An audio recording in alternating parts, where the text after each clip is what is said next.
Vambora! Olá, boa noite, está no ar mais um Goitacast Aurora, Goitacast número 84. Eu sou o Ricardo Lopes, ao meu lado o Cris. E hoje o programa vai ser um pouquinho diferente, ele vai ser dividido em duas partes, dois blocos. Hoje no primeiro bloco a gente está aqui com o mestre Bruno Salles, que tem um recado muito importante para passar para vocês. E claro, né, ele vai se apresentar e apresentar as duas menininhas que estão com ele. Boa noite, Bruno. Boa noite, Ricardo. Boa noite, senhores telespectadores. Aqui está a nossa Lara, nossa campeã sul-americana, e agora ficou em terceiro lugar no brasileiro, agora que tinha 8 mil inscritos. Então, um campeonato de ponta, um dos maiores campeonatos no Brasil. E ali está a nossa Tayla, estreando em campeonato grande e conseguindo o terceiro lugar dela ali, que tá ali a medalha dela. Tayla Coutinho e Lara William. Aí, ó, essas meninas aí, ó, não fica de brincadeira não, meu amigo. A baixinha ali, ó, pequenininha, mas dá trabalho. Bate igual gente grande, o né? quê? Eu com meus 100 quilos eu não encaro, não. Mas aí eu gostaria de ouvir um pouco as meninas, né, falando da experiência, né? Começar pela Tayla, né? Começar pela mais novinha. E aí, Tayla, como que foi a emoção desse terceiro lugar? Primeiramente, quero agradecer a Deus, também meu professor Bruno e também minha mãe. É a minha primeira vez que eu subo no palco. No palco não, no pódio brasileiro. Não foi planejado também o conseguido. E as outras crianças lutaram com vocês? Você achou muito difícil? Foi fácil? Conseguir a medalha?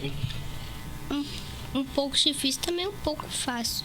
Não foi tão difícil assim, não. Teve o mestre igual, né? O mestre Bruno me aconselhou em tudo. Maneiro. E a maiorzinha agora? Primeiramente, quero agradecer a Deus, agradecer meu patrocinador Léo Mantena, Esporte Vida, e agradecer a Bruno. Eu não tirei terceiro lugar, tá bom, porque um monte de crianças não pegaram medalha. Mas pegar em terceiro lugar tá bom, mas eu queria mesmo tirar em primeiro lugar. Mas vai ter as próximas, eu vou pegar em primeiro lugar. Ah, com certeza. Vai ter muita chance, claro. Né? E eu acho que em qualquer esporte, né, o atleta, ele entra para vencer. Mas aí que tá a disciplina, né? O terceiro lugar. Você tem que aceitar, você vai aprender muito com esse terceiro lugar, né? Em nenhum esporte existe um atleta que só tenha primeiro lugar. Então, é muito legal isso aí que você falou, mas sempre focando ali no primeiro, né? Eu vou entrar. Bom pra caramba ganhar a medalha de bronze, não o terceiro lugar. Mas com certeza você vai ter muitos primeiros lugares, você e a Tayla. E eu não tenho dúvida disso. E o mestre, né? O mestre Bruno Salles aí fazendo um trabalho muito interessante, né? Que eu vejo que além da arte marcial, a técnica, né? Ele prepara o emocional da criança, né, cara? Ele prepara a criança para lidar com o esporte. E você vê a maturidade de uma menina pequenininha falando, não foi nem tão fácil nem tão difícil, entendeu? É muito legal isso, né, Bruno? Verdade, isso daí a gente tem que estar... como eu sempre aconselho elas de estar estudando, que é o primeiro lugar, depois o jiu-jitsu, né? Porque... primeiro lugar o estudo, depois o jiu-jitsu, porque se a gente não conseguir nada com o jiu-jitsu, pelo menos a gente estudou. Isso aí. E vai seguir a carreira dela. Isso é muito importante. E isso aí, cara, é muito importante, porque às vezes fica aquela frustração, né? O esporte é complicado no Brasil. Às vezes o cara é bom, a pessoa é boa, mas o incentivo é complicado, é uma concorrência muito grande. E a gente tem que ter aquele plano B. A gente tem que ter aquela outra profissão, aquele refúgio, né, cara? É muito importante isso. Eu aprendi com um diretor de teatro. Ele sempre dizia, né, que o ator que subia no palco e falava: eu só sei fazer isso, eu nasci para ser ator, ele mandava descer. Até porque o ator tem que ser várias coisas, né? O ator tem que ser padre, tem que ser mecânico, tem que ser tudo. Então isso é muito interessante, Bruno, essa questão. Você tem um esporte, mas você tem o seu estudo, você tem uma profissão, você tem a família, você ter de repente uma religião, você ter toda, né, um ciclo, né, para poder cumprir. Hoje mesmo eu trabalhei de pedreiro lá no CT. Daí eu nem fui em casa, por isso que eu tô até de kimono. Não tava sem roupa lá, a roupa que eu tava suja. Aí eu peguei, tomei um banho, dei aula das crianças e deixei os adultos lá e vim pra cá. Então, se você só soubesse lutar, né, não ia ficar de pé, né? É complicado. O CT não ia estar de pé. Não ia estar de pé, literalmente, né? Literalmente. E aí, Bruno, e as novidades lá do CT? Como é que estão lá? Nosso CT lá continua lá com o projeto social lá, que é terça e quinta, de 6 às 7h30. E depois de 7h30 até às 9 horas, malzinho, 6, 7h30 do tamanho dela. 7h30 às 9 horas, o tamanho de Lara. É sempre bom relembrar. Relembrar também, Bruno, o endereço certinho, né? Como chegar lá. É na rua Max Vasconcelo, 166, no bairro do Caju. Então, pessoas ali que moram ali naquela região ali, quiser conhecer e participar também. Eu não vou ser campeão, mas não precisa entrar com esse ânimo de ser campeão. Você entra para criar uma disciplina, uma hierarquia, né? Um respeito ao próximo. E com o tempo você vai falar assim, agora eu quero competir. Então, bora. Se é isso que você quer, vambora. Como a gente falou da outra vez, né? É muito difícil você ver um lutador brigar na rua. Um lutador de verdade. Porque ele tem a disciplina, né? Ele só vai usar aquela arte em um último momento para se defender. Não para se amostrar. Então, como eu disse, um lutador de verdade, você não vai ver brigão na rua. Ele pode até entrar numa situação de se defender alguém, mas de briga, assim, de molecagem, difícil. não tem. O lutador de verdade, né? Totalmente de controle, né? O autocontrole, né? Exatamente. Tem que ter o autocontrole. E agora eu tenho visto, cara, umas situações aí que eu acho muito assim, eu acho nocivas. Por exemplo, tem o ex-lutador Popó, e ele agora, tipo assim, ele fica lutando com não atletas. E, cara, o Bruno sabe melhor que a gente, né? Não tem como, cara. Eu chegar, querer encarar um cara lutador e, tipo assim, a luta ser equilibrada. Não tem como, cara. O nível do cara também assim. Na verdade, são as outras pessoas que estão desafiando ele, né? Então, cara, tipo assim, não tem como aquilo ser real. Porque é a mesma coisa eu chegar pro Bruno e falar, vamos lutar. Eu vou morrer, cara. Não tem como. Então, eu acho isso muito perigoso, entendeu, Bruno? As pessoas têm que saber, porque existe, assim, os lutadores têm que ter uma equivalência, né? Tem que ter um equilíbrio. Às vezes também as pessoas que estão de lá de fora pensam que o cara tá velho e que tá morto. Não, o profissional. Pensa que o boi tá morto, vai botar a mão Vamos bagunçar ele. Você é louco, rapaz. Entra pra ver. Isso daí é a forma de você estar se preparando, né? Tô parado um maior tempão. Volto 3 meses, treino 3 meses. Ele volta tudo de novo. É igual andar de bicicleta. Memória muscular, né? Voltou ali, voltou. O cara fez aquilo ali praticamente a vida toda. Tem como aquilo ali sair, cara, perder aquelas... Dá uma respiradazinha do box ali e já tá dando porrada em todo mundo. Verdade. É a mesma coisa. Eu não jogo bola, né?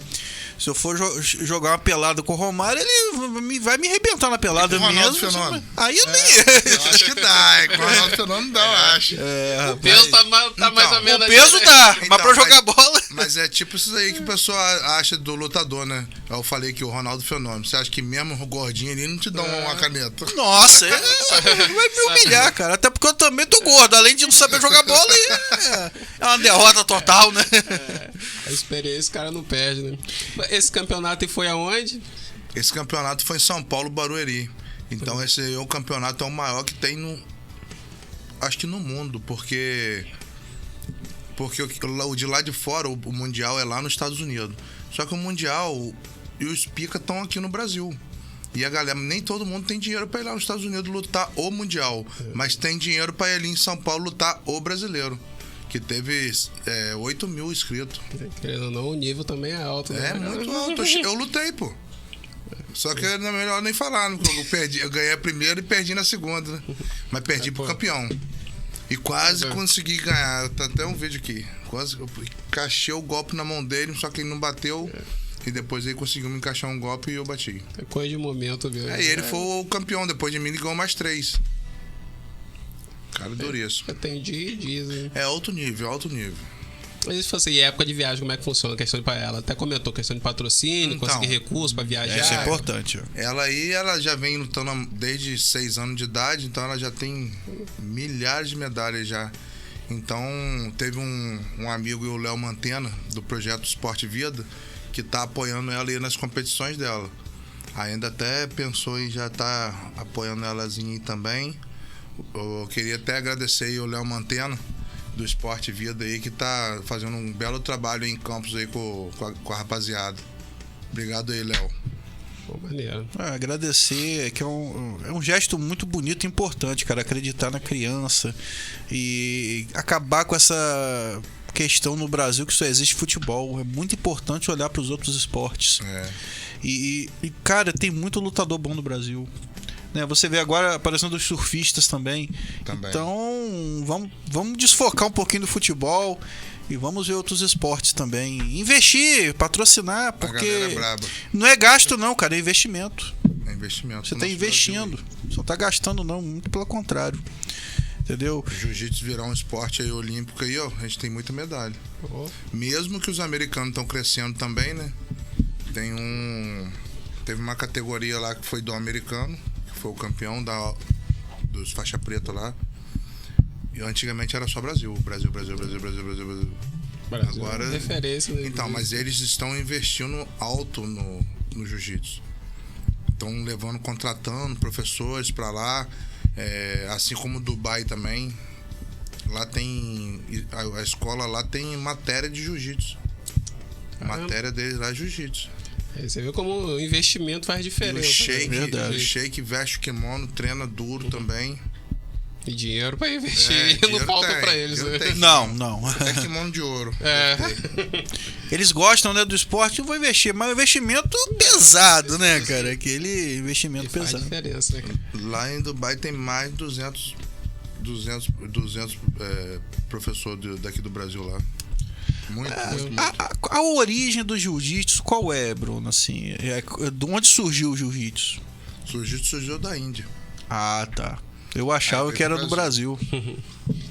Porque tem o Royce Gracie, no caso. Ele não foi, então, o cara que criou o jiu-jitsu. Não, ele é filho do mestre Hélio Gracie.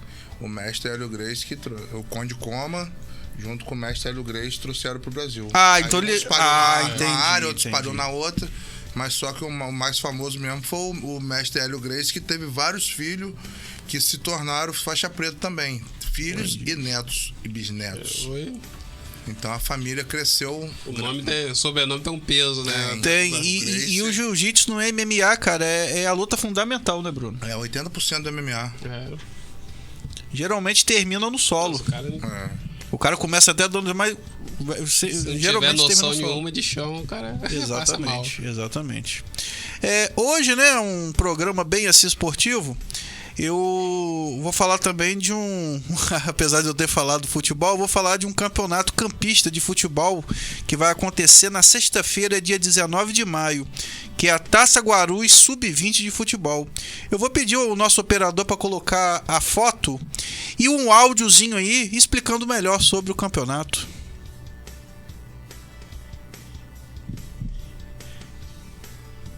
A Taça Guarulhos Sub-20 de futebol nesta sexta-feira. Isso mesmo, nesta sexta-feira, grandiosa final da Taça Guarulhos de futebol Sub-20, a partir das 19h30, no campo do Donana Esporte Clube. Final com quilômetro 13 e Flamenguinho de Coqueiros e Tocos. Ingresso masculino apenas R$10, feminino R$5.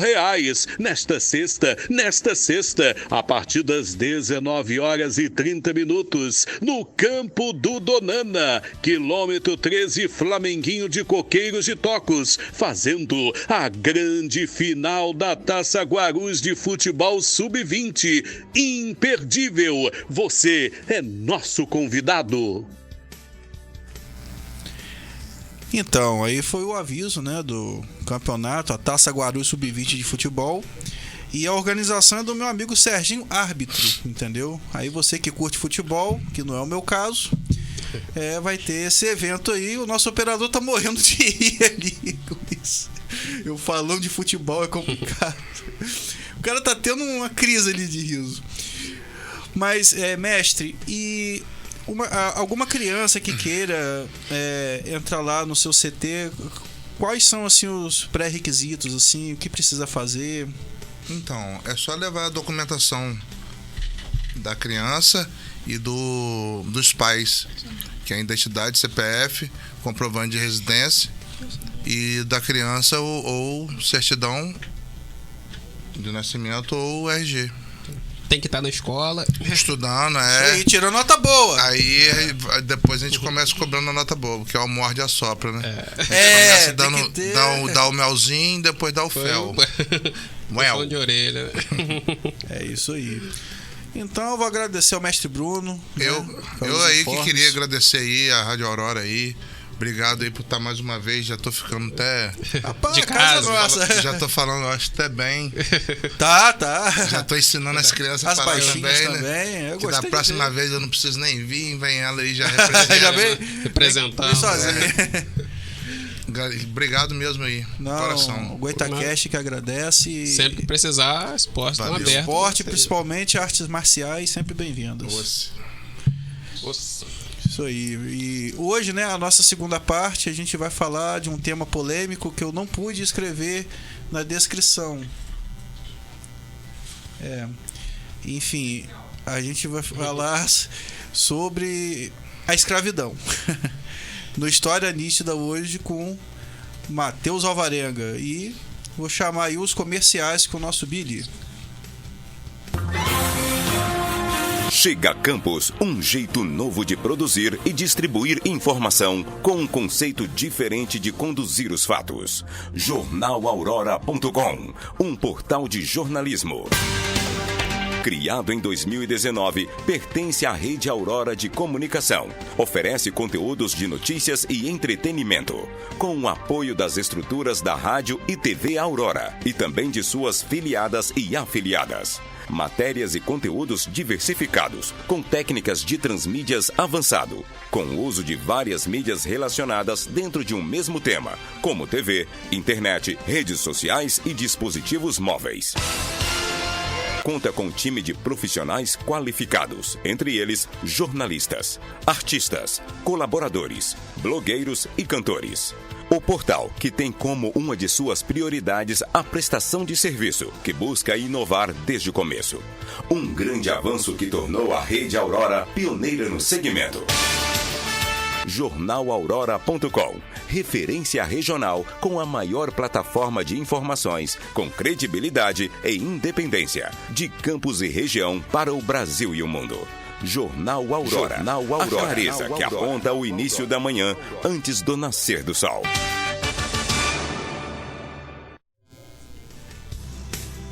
Voltou? Estamos de volta. Vou aproveitar e lembrar aí dos nossos patrocinadores, né? Olha o nosso lanchinho aí, Boutique do Pão, do Parque Imperial. Pra dar uma mordida. A Boutique do Pão do Parque Imperial fica na rua Professora Brandina de Melo, 339. Telefone DDD 22 99781 7016. Na internet, @Boutique do Pão 339. E temos também a Casa das Plantas, que fica lá na rodovia Lourival Martins Beda 493. É a curva de Donana, não tem o que perder. Entrou na curva, tu vai ver a Casa das Plantas lá do meu amigo Rodrigo. Telefone DDD 22 999 16 15 83. No Facebook, @Casa das Plantas. No Instagram, @Casa das Plantas Campus RJ. É um presente diferente, entendeu? Tudo que você pensar em planta, jardinagem, até churrasqueira tem lá, entendeu? Anão de jardim, olha que viagem. Casa das Plantas. E agora, na segunda parte do programa, nós temos ele, a lenda, Matheus Alvarenga, o mito. Boa noite. Esse negócio de mito não dá certo. Rapaz, para com isso. Não deu certo, não tá dando certo até agora, mas vamos lá. Agradeço a presença de todos que estão nos acompanhando aí no chat. Falamos no começo de uma luta e agora vamos falar sobre outra luta que ocorreu. Exatamente. E que muita gente saiu ferida, muita gente morreu. É um dos períodos mais obscuros da nossa história nacional, onde as pessoas têm todo o cuidado de entrar. Eu estava pensando ali nos fundos ali o que eu ia falar, porque as plataformas são sensíveis e a gente, como tem um papel de explicar, a gente tem que às vezes mudar o vocabulário, né? O vocabulário, inclusive, sem no afetar tema. realmente o que aconteceu, né? Porque tem Exatamente. usar a própria língua portuguesa, que tem vários sinônimos, né? Para poder passar a mensagem para vocês. Inclusive, eu tive que mudar o tema, né? Que ia ser escravidão, história nítida. Aí o operador lembrou que ia dar problema. Então eu botei só a história nítida, que a perseguição tá feia. Mas o assunto é escravidão, tá? E vamos ver quem tá assistindo a gente aí no Facebook. Júnia Lopes, minha mãe tá assistindo, fazia tempo que ela não assistia. Sumida, tia Júnia. Sumida, é. É porque senão vai ficar sem presente do Dia das Mães que eu não dei ainda. Kel Freitas, Já minha ficou, esposa. Né? Tamires, filha do rei, boa noite. É filha do rei, cara. É filha do rei Princesa. Charles? É princesa, é filha do rei Charles. Então, Matheus, vamos pelo começo, Matheus. Essa questão de escravidão. No Brasil foi pior que nos outros países? Olha assim, todos os países, a escravidão em qualquer lugar do mundo, ela é terrível e ela deixa consequências, marcas, né? No Brasil, eu diria que no Brasil a questão foi que ela foi muito bem desenvolvida. Eu falo na parte econômica. Ela teve migrações, ela serviu para o plantio de café, ela serviu no plantio de cana, nos serviços, por exemplo, em Minas Gerais, que tinha muito queijo, né, no latifúndio, ela serviu para mão de obra doméstica. Então, assim, no Brasil, a situação ela se impregnou de uma certa forma e acabou o Brasil totalmente se dependendo dessa mão de obra. Isso passou para o Brasil colonial, passou para o Brasil imperial e ficou por muito tempo sustentando a economia nacional. Então, por exemplo, na Inglaterra, a escravidão tinha da mesma forma que aqui, claro, tinha outros meios também, outras atividades que ela fazia lá, não é todo lugar que tem esse extenso território para usar no latifúndio, para a produção agrícola, mas eles conseguiram, de certa forma, lá para o século XIX, desvirtuarem um pouco a escravidão e começar a dar a mão de obra assalariada. Estou falando aqui da substituição da escravidão pela mão de obra assalariada, mas vale lembrar também que, assim, tiraram o termo escravo. O cara está recebendo dinheiro, mas é uma pataca, né? Inclusive, o comunismo, o socialismo vai se desenvolver também desses trâmites, dessas situações precárias. E as condições de dentro trabalho da fábrica. eram péssimas aí. E no Brasil, não. No Brasil, a situação ela foi tão impregnada, que nem aquela roupa que cai um vinho e você tenta lavar, tirar e não consegue, que os próprios negros tinham escravos, quando assim eles eram libertos e tinham uma condição. Então vejam só, isso geralmente é dificilmente contado nas histórias, mas é presente em bibliografias básicas. Lê Laurentino Gomes, por exemplo, que tem o clássico aí, um best-seller 1808, que todo mundo gosta de ler, né? Qualquer um que estuda história já leu esse livro. Você vê, tem um rapaz lá que ele, em determinado momento, ele foi escravo e depois ele começou a escravizar. Tinha um barão negro que começou também, se não me engano era o Barão de Guaratiba, não me recordo exatamente o nome, que foi um único barão negro do Império. Ele tinha escravos. Então é um tema muito complicado, polêmico, que a gente tem que ter uma certa coragem para falar, porque ultimamente certas ideologias se apossam do tema e começam a falar que é dessa maneira e que os historiadores têm que repensar isso daí, não foi assim, e às vezes botam os historiadores para brigar contra as provas que têm, as evidências, por causa de uma determinada coisa chamada de uma ideologia, que fala que foi assim, que é assim assado e acabou. Então, por causa dessas coisas, os historiadores, às vezes, eles têm que se calarem, permanecerem quietos, porque o que está predominando é uma politização da história. Uma politização. A história está sendo utilizada várias vezes, e ela para também assuntos políticos, ideológicos. Eu acho isso também muito perigoso. Várias vezes acaba virando verdade. Virando a verdade. Exatamente. Então, Ricardo, respondendo a sua pergunta, prova que o Brasil, a situação, não estou dizendo, foi mais cruel, foi menos cruel, desculpa. Não, foi cruel como em qualquer outro lugar. mas se impregnou de uma certa forma que o Brasil acabou sendo um dos últimos países a abolir esse sistema de trabalho, né? Então, em 1808, isso acabou de maneira tardia no Brasil, porque você tinha que dialogar com várias partes da sociedade econômica que não estava nem um pouco interessada em discutir isso.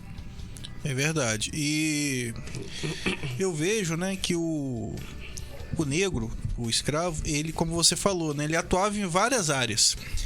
No plantio, tinha também aqueles que ficavam mais dentro de casa, tinha as empregadas, né, que eram de dentro do casarão. Isso. Da Casa Grande. Da Casa Grande, né? Que eu acho que ela tinha até um certo privilégio, né, do que o da senzala. E, se eu não me engano, Matheus, eu matei muita aula de história, o português, ele tentou escravizar o índio e não conseguiu. Não conseguiu. O índio é aquele negócio, né, cara? Assim, era visto como uma fera do mato, entendeu? E também eles não tinham contato com os europeus. Vale lembrar que o Brasil foi descoberto em 1500 e, claro, vem os portugueses, todo mundo, há uma convivência ali, um certo tipo de convivência, e eles não estão acostumados com as doenças, eles não eram acostumados com a maneira de trabalho imposta pelos portugueses. As técnicas. Depois que descobriram, infelizmente, que os africanos desenvolviam melhor esse trabalho, pronto, começou. Entendeu? A plantio de açúcar. Um dos primeiros navios que chegaram aqui no Brasil foi em 1535 em Salvador, para cana-de-açúcar. Né? Então, os portugueses começaram a ver que aquilo dava lucro e fizeram uma imensa máquina de comércio transatlântico. Né? Então, é um período muito triste de nossa história, mas eu não deixo de falar aqui que é o básico, né? Para você entender a história, você não pode olhar o passado com o olhar do século XXI. Aquela coisa chamada escravidão era uma coisa extremamente normal em muitos países ali. Vou dizer aos senhores, até 1830, 1840, 50, né? O Brasil ele tardou muito esse processo de extinção, apesar de ter colocado alguns percalços no caminho dos que se aproveitavam dessa mão de obra, né? Mas terminou de maneira muito tardia e trágica até para quem pôs fim a isso. Tem uma pergunta ali interessante da Dayana Barreto. Ela está perguntando se é verdade que a princesa Isabel foi pressionada por forças exteriores a assinar a Lei Áurea. Não. Inclusive, eu nunca cito nomes, não vou citar nomes, mas teve uma pessoa importante na cidade, na parte de história, no Brasil, no município, né? No Brasil não, história aqui do município, desempenha uma função importante aqui no município no quesito de história. Teve uma entrevista na Inter TV e essa pessoa foi convidada a falar sobre esse período. E essa pessoa afirmou exatamente isso daí, com todas as letras, que, primeiro, que a família imperial era escravocrata. Com que base ela tirou isso, eu não sei. Você quer falar de Dom João VI? Tá, tudo bem. Mas de Dom Pedro I, já dando resquício, Dom Pedro I publicou em jornal, inclusive, que o sangue dele é da mesma cor que os negros. Então você vê, Brasil agrário, sustentado por uma elite escravocrata, você tem um primeiro representante que é o imperador. Falar isso, imagina só uma polêmica dessas, né? Verdade. Entendeu? O normal era você falar mal de negros. Esse era o normal naquela época. Até porque ele era visto como objeto. Isso. Não era uma infelizmente, é isso aí que causa mercadoria. Que as pessoas às vezes têm dificuldade de entender isso. É verdade. Respondendo a pergunta, em 1850 foi aprovada a primeira lei contra a escravidão no Brasil e foi realmente respeitada, foi cumprida, que é a Lei Eusébio de Queiroz, que foi uma determinada lei que pôs fim, entre aspas, né? Você ainda consegue ver estudos ainda de navios negreiros que tentavam desembarcar os escravos aqui no litoral do Espírito Santo, certo? Então, assim, em 1850 foi proibido. A marinha, o governo inglês, que tinha total poderio no mundo, eram os Estados Unidos da época, né? Olha, não quero mais que o Brasil fique com esse comércio aqui no transatlântico. No transatlântico aqui, no Atlântico. Não quero esse comércio de África-Brasil. Não quero esse tipo de comércio mais. E se continuar, eu vou afundar os navios. E começou a botar pressão. Isso só serviu para o Brasil parar com isso? Não. Foi necessário a Royal Navy, a Marinha Britânica, se aproximar dos portos brasileiros e apontar os seus canhões para o Império do Brasil. Olha, ou vocês parem com isso ou a gente vai acabar com vocês. Isso realmente aconteceu. Houve uma tensão muito forte Então isso se configura o quê? Uma pressão. O Dom Pedro II, naquela época um jovem imperador, ele, como sempre, se vocês forem pegar as biografias básicas sobre a vida dele, José Murilo de Carvalho, Lia Schwartz, as básicas, vocês vão ver que o cara é extremamente abolicionista. Mas ele é representante de uma classe, né, de um país escravocrata. Não vou nem dizer classe. Que de um também país não tinha como escravocrata. acabar com tudo de repente. É um exemplo. O Quebrava Lula. o país. Eu vou dar um exemplo. Hoje, chefe de Estado do Brasil é o Lula, o presidente da República. Vamos supor que o Lula, de uma hora para outra, fale: eu sou contra o Bolsa Família. Olha o problema que ele vai arrumar. Quantas pessoas não precisam do Bolsa Família? Ele perde a eleição, cara, se ele falar isso antes. E depois ele perde a popularidade. Ele cai da República. A mesma coisa foi o que aconteceu com o imperador. Então ele tinha que agir de maneira fazer uma cirurgia. Ele tinha que colocar essas pautas de maneira cirúrgica dentro do parlamento, dentro do Senado. Como eu sempre lembrei, eu lembro até hoje. Não é porque era um imperador que o Brasil era uma monarquia absolutista. O Brasil ele sempre foi uma monarquia constitucional. Então, se você tem uma monarquia constitucional, você tem as instituições, você tem declarações de direitos. Né? Apesar da Constituição do Império ser em 1824, havia declarações de direitos nela. Direito à propriedade, direito à liberdade de imprensa, direito de ir e vir. Isso você tinha na Constituição. Então, você não pode falar que o Brasil era um país absolutista. E se o imperador fizesse o que ele quisesse, ele caía.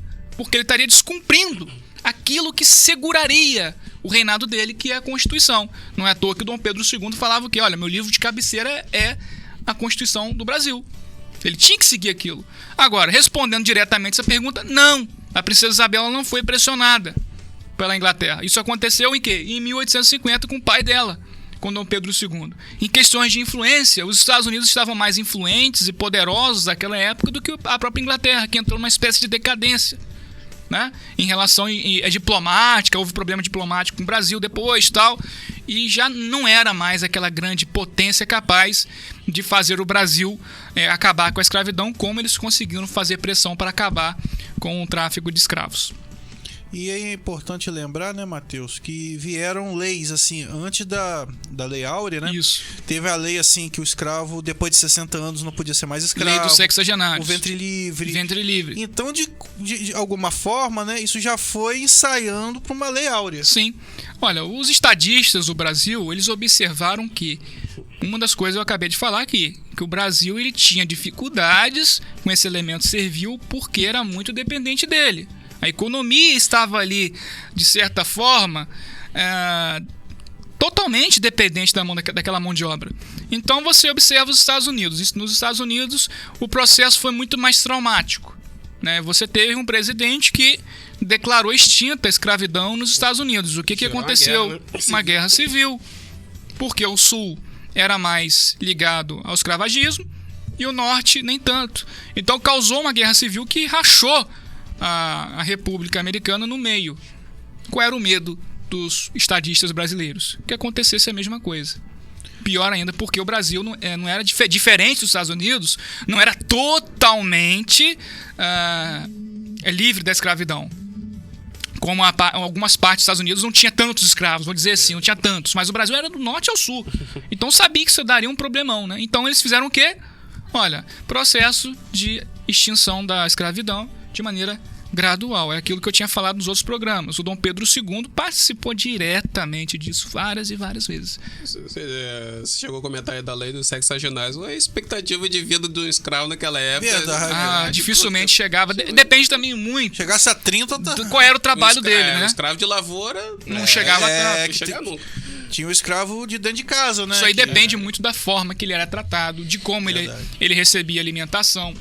Hoje mesmo eu estava lendo um livro e estava falando sobre como que ele se alimentava. Tinha um jornal Monitor Campista aqui em Campos que dava anúncios, né? Inclusive dava anúncios de negros fugidos, né? Paga-se recompensa. Você lê cada loucura. Cara, isso era anúncio de jornal, né, cara? Era uso público de jornal. Escravo, cara. Fugiu fulano de tal. Aí qualifica como é que era a pessoa. Olha, era um negro baixo, né? Ter um machucado no olho, paga-se recompensa, entendeu? Preciso de mão de obra para carregar aqueles coxos, tem aquelas pessoas que andavam, tipo, não era nem carruagem, era com gente levando a mãos, tinha também. E eu vi no Monitor Campista que tinha um cara que estava vendendo carne a carne que era dada para os escravos era carne seca, né? E aí ele estava dizendo que em condições para o consumo dos escravos. Qual era a condição? Estava estragada, né? Cheia de germes, de vermes. Então, qual era a expectativa de vida dessas pessoas? Quando morriam, haviam relatos de que esses escravizados, as pessoas que morriam nesse tipo de situação, eram jogados ali em frente ao cemitério. Imagina você estar aí caminhando no Caju aqui e você acorda com o corpo estirado em frente ao portão do cemitério. Então isso tudo faz parte da crueldade que existia naquele momento, mas numa visão histórica, entendendo que até certo limite aquilo era tolerável na sociedade brasileira. Inclusive pelos padres e religiosos. Sim. Padres também tinham, muitos deles tinham escravos. O próprio José do Patrocínio é filho do vigário de Campos, entendeu? Filho do vigário com uma escrava, não poderia nem ter esse tipo de relação, mas tinha, né? Por causa da blindagem que o Império do Brasil fazia à Igreja Católica em Roma. Então você tinha cada situação dessas aí inusitadas, né? E falando em Campos, o Ricardo, eu tomo a liberdade para falar das pessoas que ajudaram a mudar esse tipo de coisa. É através das armas? Não é através das armas que você consegue mudar um tipo de pensamento vigente numa sociedade. Eu vou dizer, até 1840, 1850, ainda havia uma maioria, vamos dizer assim, vou arriscar falar isso, uma maioria ali que ainda defendia a escravidão. Então é um assunto sensível naquele momento. Mas de 1850 em diante, começou a surgir as sociedades abolicionistas. Aqui em Campos, eu vou citar algumas. E essas sociedades abolicionistas agiam de diversas maneiras em Campos. Você tem, por exemplo, não em ordem cronológica, em 1856 foi fundada a Sociedade Campista Protetora do Trabalho Livre, cujo o Barão de Caratebus, veja, um nobre, um titular do Império, ele era presidente. Porque você vai ver vários nobres aí envolvidos em causas abolicionistas. Por quê? O Dom Pedro II ele fazia questão, não vou dizer que é sempre, porque ele fez isso com todo mundo, ele dava uma certa consideração àquelas pessoas que ele ia tornar titulares do Império. Nobres elas já eram, mas seriam tituladas aquelas que fossem contra a escravidão. Ele queria formar uma nova nobreza no Brasil que era contrária à escravidão. Então o Barão de Caratebus participou disso.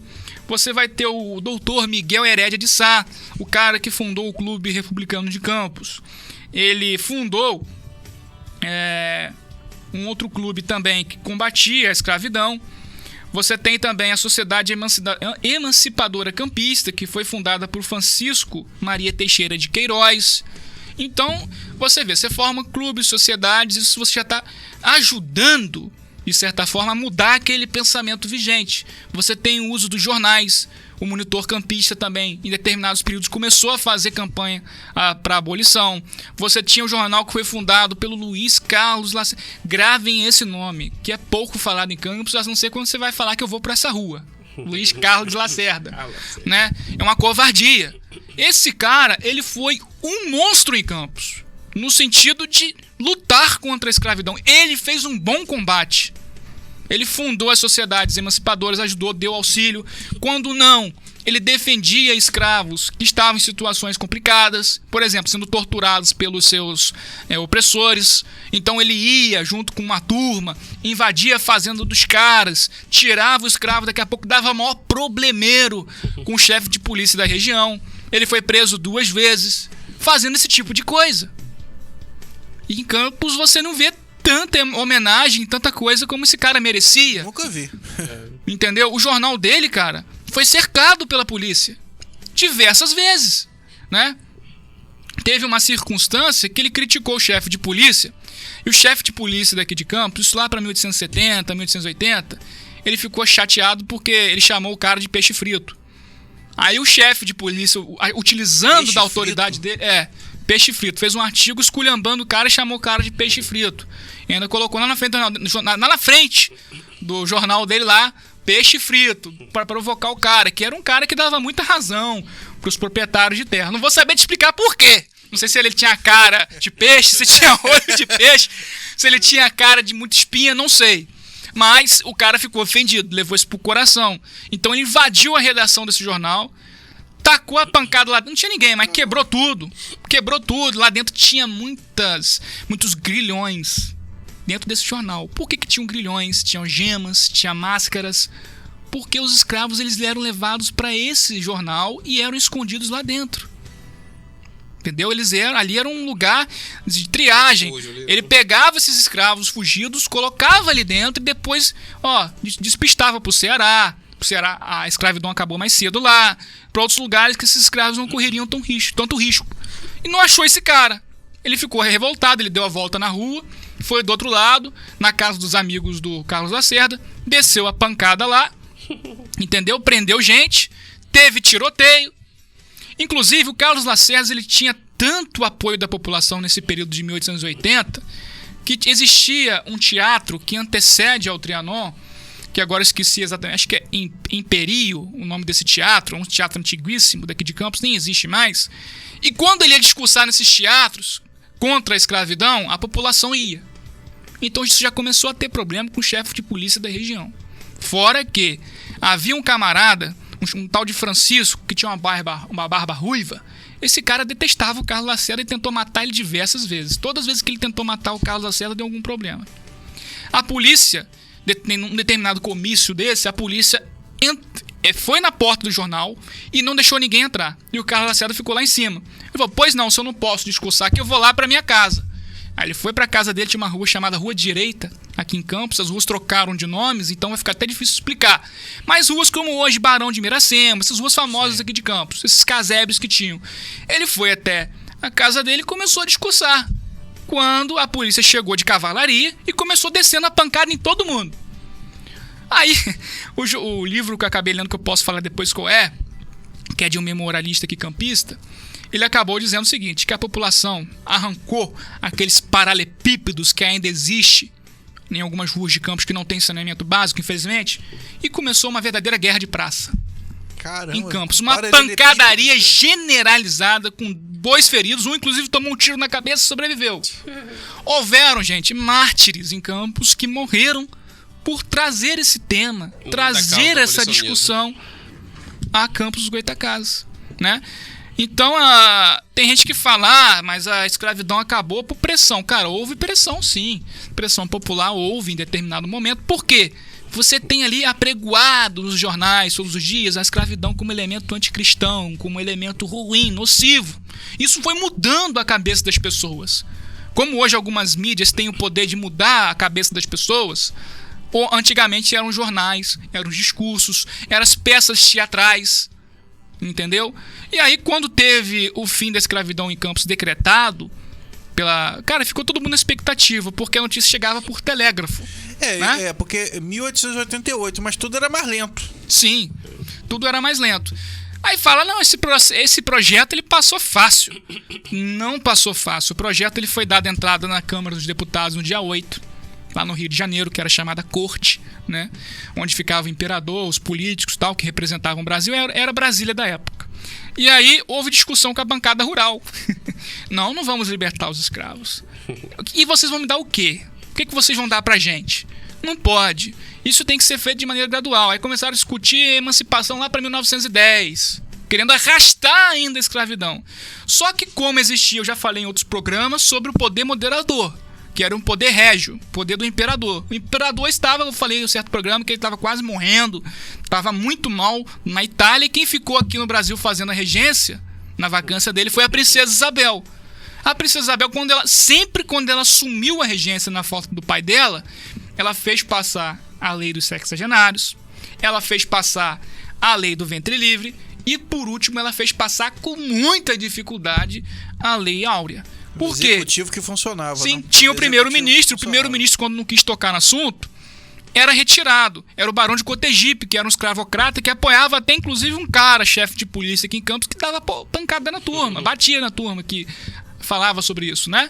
Então, ela fazia o quê? Demitia esse primeiro-ministro e colocava outro, que pudesse dar sequência a esse assunto. E isso aconteceu, né? Foi colocado um rapaz chamado Alfredo, como primeiro-ministro do Império, e ele fez correr nas casas democráticas a proposta.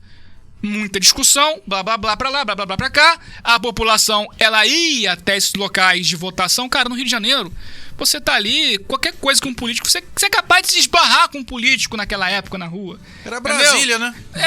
Era mais assim, Brasília é muito grande, mas o Rio era meio pequeno, aquele miolinho. Você podia estar passando, almoçando, fumando charuto e passava um chefe de gabinete do seu lado, passava o imperador com a carruagem do seu lado. Dele ali, cara. Então, a população, ela ia até esses ambientes e, olha, vocês vão passar isso daí, diferentemente de hoje, que a gente não tá nem aí, né? Mas vocês vão passar isso daí que o pau vai quebrar aqui fora. E aí, passou. Campos estava esperando. Estava como se fosse esperando um Réveillon. Quando chegou o telégrafo, afirmando que está extinta a escravidão no Brasil, claro, foi uma festa que eu vou te dizer uma coisa. Eu lembro... Uma pergunta ali, porque os escravos ficaram muito sem importante nem beira após a abolição. E a pergunta que eu ia fazer, ela passou na minha frente. Sim. Por quê? A escravidão, ela foi oficialmente encerrada no Brasil quando? Em 13 de maio de 1888. Né? O Alfredo, que foi o primeiro-ministro, que fez passar essa lei no Congresso e depois foi para o Senado, rodou, ele saiu. Quem entrou no seu lugar foi o Visconde de Ouro Preto. Foi inclusive o último ministro do Império, primeiro-ministro. Passando o Visconde de Ouro Preto, vamos lá, maio, né? Junho, julho, agosto, setembro, outubro, novembro, dezembro de 1888. Então aqui já tem 7 meses, terminou o ano com 7 meses de emancipação. Aí vai indo, chegando a novembro, vai dar um pouco mais de um ano. O Império caiu. O gabinete que iria fazer, talvez, mudar algumas coisas importantes no Brasil, até mesmo implementar o Código Civil Brasileiro, seria colocado ainda no Império do Brasil. Mas o que aconteceu com o Império do Brasil em 15 de novembro de 1889? Ele caiu. Caiu. O golpe. Por que o Império caiu? Perdeu o sustentáculo. Que era quem? Que eram os grandes fazendeiros, latifundiários, agricultores. Eles já estavam pé da vida com o Império, com Dom Pedro II em particular, poxa, já estava há muito tempo, né? Mas assim, deixava passar. Mas com esse fim, daquela maneira, sem dar nada em troca para os caras que tinham os escravos, por exemplo, tinha gente que tinha 300 em mão de obra, aí de uma hora para outra vem uma lei que manda os caras embora. Como é que fica meu negócio? Eu tenho que ver as sacas de café, quem vai fazer isso para mim? Né? Então eles derrubaram o Império e nunca mais a República, vou dizer assim, por muito tempo nem tocava no assunto de escravidão. Os caras ficavam na rua. Quando iam para certos morros, eles davam um jeito de, quer dizer, quando estavam no miolo da cidade, o pessoal que foi emancipado e tal, eles davam um jeito de expulsar do centro do Rio. Aí foi também que começou a dando aquela migração para os morros. Eles não queriam aqueles elementos ali. Então o governo que entrou posteriormente com a República era completamente racista. Posso dizer com todas as letras. Não estou dizendo que o Marechal Deodoro, que fez a República, que ele era um cara que tinha escravo. Não, tô falando isso não. Ele era abolicionista. Mas o cara, ele tinha que fazer o que quem estava por trás dele mandava. Quem mandava era quem? Acabei de falar. Não é à toa que o governo dos militares durou 4 anos. Depois disso ficou por mais de... Até Vargas chegar. Foi de 1894 até 1930, com os fazendeiros ditando ordens no Brasil. O presidente, ele era um capacho. E tem a questão também, né, que os escravos, assim que libertos, eles não conseguiam trabalhar e eles eram presos por vadiagem. Sim, diversos tipos de tratamento horroroso foram feitos a essas pessoas, né? Muitos entravam na marinha, começaram a se admitir negros também na marinha e tal. Depois daquela revolta da chibata. Quem nunca ouviu falar na revolta da chibata? Por quê? Tratamento com os marinheiros de patente baixa, que eram os negros, né? Então, assim, aí continua. Como eu disse, a consequência para o Brasil foi essa herança maldita de preconceito, né? A marginalização. Tem gente que fala assim, mas as pessoas de cor ficaram muito tempo sem emprego, sem nada. Cara, quando que o Brasil foi se industrializar? A indústria, ela fornece um emprego para, joga uma rede para várias pessoas. O Brasil só foi falar em industrialização quando essa elite cafeicultora caiu, porque já mudou a oligarquia.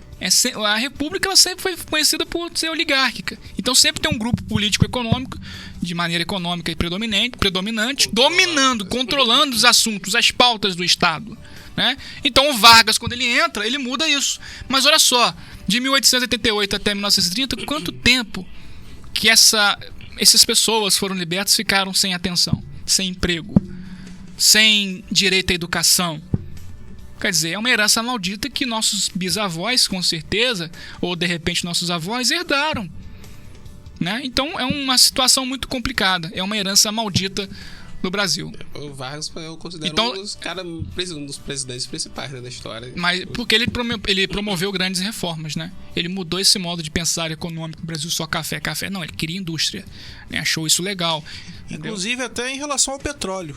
Foi no governo dele que começou a exploração. Entendeu? Então assim, porque os escravos ficaram sem eira nem beira. Tá explicado. Fator racial, fator de mudança de governo que muda as pautas, né? O outro não quis colocar nenhuma pauta. Então, a pauta que era repressão. Isso eu posso garantir. Agora, será que naquela época, Matheus, quando se falava em abolição, algumas pessoas achavam isso é mimimi, falar de abolição? Assim, você fala como você está dizendo, como assim? Não, tipo assim, quando começou esse movimento de abolição, eu acho que muitas pessoas achavam que isso era um assunto secundário, que não tinha importância. Foi por muito tempo considerado um assunto secundário, nem secundário, um assunto terciário. E era um assunto, chato de você ficar falando naquela época. Eu falo, né? De repente, até 1850, as pessoas não queriam ouvir isso, não. Visto, né? Era como se fosse... Era um cara mal visto, como eu estou te dizendo. Houveram diversas tentativas para matar o Luiz Carlos Lacerda. Inclusive, ele faleceu em 1897, se não me falha a memória. O que aconteceu com esse Luiz Carlos Lacerda? Uma determinada vez ele foi preso. E os escravos tentaram, olha só, olha a relação entre abolicionismo e povo. O povo eu acabei de falar, que saiu na pancada com a polícia para defender os caras. Né? E morreu diversos abolicionistas, que eu não vou conseguir citar o nome aqui que é pouco tempo. Posso até em outro programa continuar falando sobre isso. Então você tem o abolicionismo, os abolicionistas e o povo. Mas você também tem a parte de o abolicionismo e os escravos. Porque os escravos eram simpáticos, esses caras. Óbvio que seriam. Então, quando, numa dessas vezes que prenderam o Carlos Lacerda, sempre envolvido com isso, qual era o motivo de prisão? Ele invadiu alguma propriedade. Ele abriu alguma senzala. Ele falou mal de alguém, que é importante. O que acontecia? O Luiz Carlos Lacerda, ele foi preso e 20 escravos se reuniram, onde é hoje a ponte aqui, a primeira ponte de Campos, que era conhecida como Ponte de Madeira, hoje é a Ponte de Ferro, né, que é do lado do viaduto de Rosinha ali, é a Ponte Barcelos Martins. Eles estavam ali conspirando em tirar o Luiz Carlos Lacerda da cadeia. Só para finalizar, para tirar o Luiz Carlos Lacerda da cadeia. Só que a polícia chegou antes, descobriu, desceu a pancada neles, 7 foram presos e os outros fugiram. Desses 2, acabaram ficando muito tempo na cadeia, presos, e Luiz Carlos Lacerda foi solto. Porque ele tinha muito conhecimento com grandes advogados. E ele ficou triste porque esses 2 caras ficaram presos lá.